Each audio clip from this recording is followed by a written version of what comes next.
Hi, welcome to my channel. I'm Janet Yung. In my channel, I cover about Chinese metaphysics subjects like 八字, Feng Shui, as well as entrepreneurship and personal growth in the areas of leadership, communication, and motivation.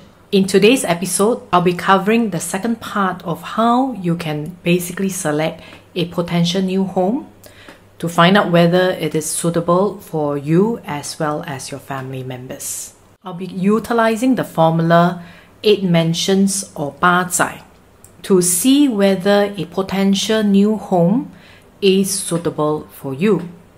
In the previous episode, I talked about utilizing Google Earth to help you see if a landform of a potential new home is suitable for you.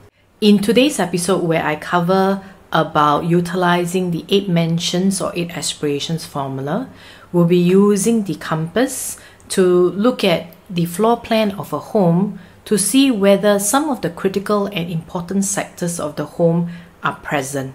And I'll share with you in the next segment as to what is critical when looking out for in terms of a sector using the 8 mentions formula that each of us should not miss out if we want to have a good stay or good feng shui in the potential new home that we have. So I'll see you in the next segment. Let's take a look at the 八卦, where we actually have got the 8 directions as well as the 8 aspirations. Traditionally, we will call these also the 八载 formula. In the 八载 formula, there are basically 8 directions on the compass itself. The 4 cardinal directions, north, south, east, west, and the 4 secondary directions, northeast, southeast, southwest, and northwest sectors. So each of these sectors represent different areas in our life, or what we call aspirations, and is something that is crucial to check out when you're actually looking at a potential new home.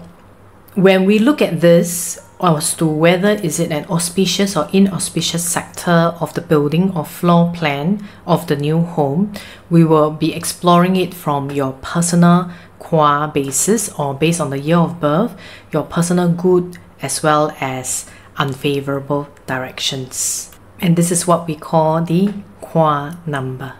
Let's take a look at it from the 8 aspirations perspective first. When we look at this particular 八卦, like I mentioned earlier, there are 4 cardinal directions of north, south, east, west, and 4 secondary directions of northeast, northwest, southeast, and southwest sectors. Now, in each of the home, which I'll show you a little later on, you will see the floor plan where we plot in the various sectors. And there are a couple of key sectors that we need to look at for selecting a new home. Usually, the northwest sector represents basically the patriarch or the father of the family. And if it's a couple that is actually basically looking at purchasing this place, the northwest sector should not be missing. It should not be in the service balcony, it should not be in the kitchen especially, and it should also not be in the toilets, because it will represent some missing luck, especially in terms of helpful people for the father of the family. And it will not be great for couples' relationship as well when the father is not doing well. The next important sector in a home that we are looking at when you are purchasing is the southwest sector. The southwest sector generally represents the mother or matriarch, and it also represents basically relationship within the family. So most times, if the southwest sector of a potential new home is missing in the kitchen, service balcony, or the toilets, what I find is actually relationship within the family is less harmonious. So it is one critical component that we must make sure that it's not missing or afflicted by being in the toilets when we are selecting a potential new home. Of course, there are the other sectors like north representing career stability, east representing health, west representing fertility, luck, as well as savings, south for recognition, southeast for wealth generation, as well as northeast for education. All these other sectors are important, but it can be somehow or rather activated either when we look at the Flying Star Feng Shui, or something that we can activate when I do a consult for my clients. But for today, I'd like to just focus on some of the critical sectors, like for example, the northwest sector and the southwest sector, so that you can have a better understanding when selecting a potential new home for yourself as well as your family members. So I would like to next cover on the floor plans of how you can basically plot the 9 directions or 9 sectors into your home. Here is a floor plan that we have drawn out with the 9 boxes or the 8 aspiration grid. Usually when we take a floor plan, we will take the maximum width and maximum length and split it into either 9 equal squares or 9 equal rectangles. Now of course there are other masters who will utilize the compass in terms of a pie chart. So it's an individual's preference, I leave it to you. But usually for ease of understanding for my clients, I use basically the 9 grid chart that you see here.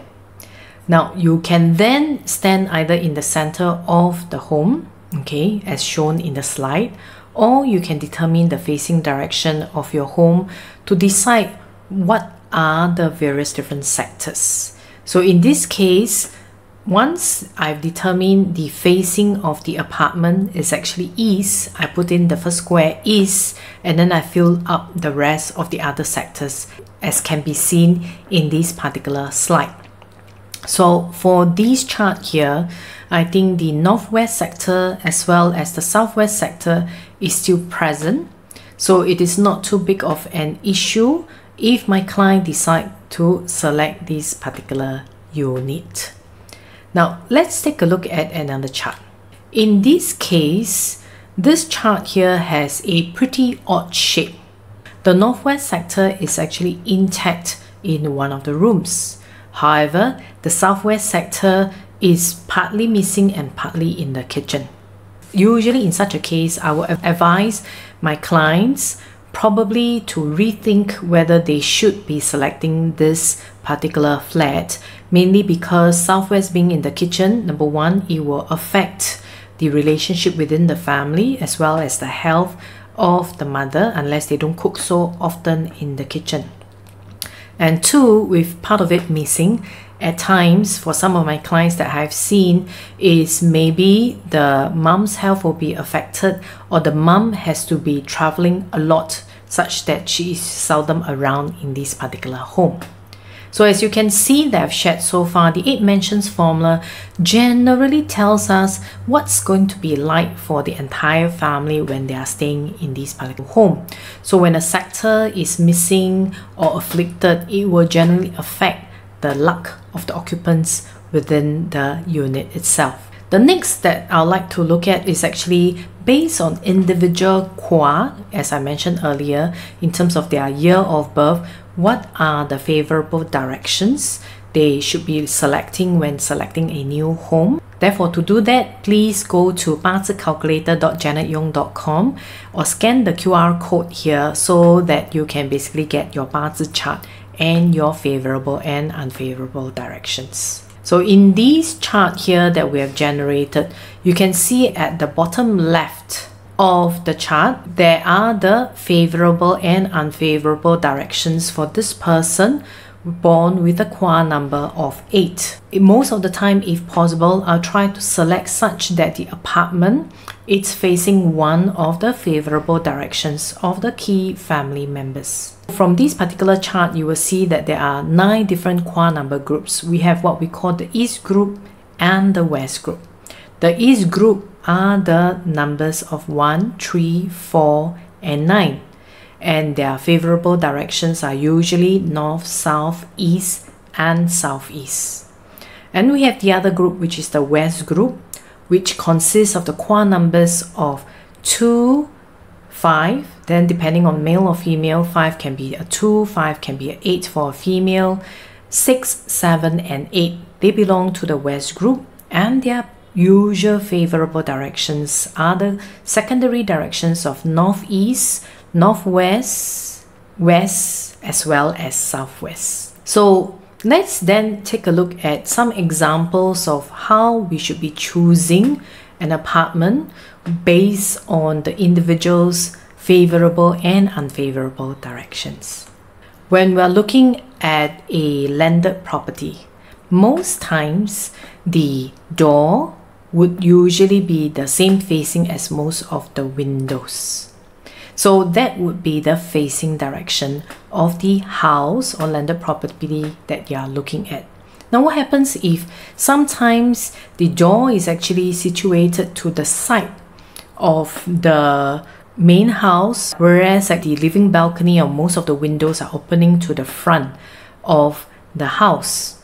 Then I will usually take where most of the yang energy, or what we call the wind or energy, that enters the house from, and that's usually from the living balcony, from the windows that is towards the front of the house, because the side door may be facing a wall, for instance. What about that of the HDB flats, for example, in Singapore, or if you are looking at any high-rise buildings? Usually I'll take the entire facing of the building if the opening is at the ground level, where windows are not open up in the various different levels.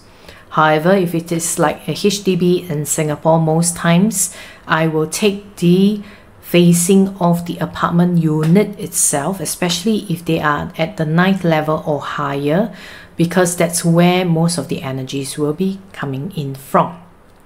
Now, then let's take an example where maybe you are Kwa number 3, belonging to the East group. So most of the time I would select a facing of the building, sleep with my head pointing towards one of my favorable directions of south, north, southeast, and east. And the direction that I will try to avoid the most would be that of the west, because it represents total loss or 绝命 in the Mandarin face. Like I mentioned earlier, I will ensure that my house does not face west. And when I'm checking out a site plan, I will make sure that the apartment block or the apartment facing is not facing west. If I'm the owner of the flat, I may have to sleep in the master bedroom. One of the key things I will also avoid is having to sleep in a master bedroom that is within my total loss sector. For instance, like I mentioned earlier, for the person, in case his or her Kwa number is number 3 and total loss direction is west, besides making sure that the apartment block is not facing west, I will also ensure that my master bedroom is not within the west sector, especially if my head have to sleep with it pointing towards the west, as shown in this particular example here. Now, what happens if you have family members, especially the husband and wife, coming from 2 different groups, an east and a west group, where the directions are directly opposite? Then normally what I would do is to ensure that at least they are not facing their worst direction, or what we call the total loss direction. Now, when trying to determine the facing of the apartment, especially high-rise buildings, it can be a challenge.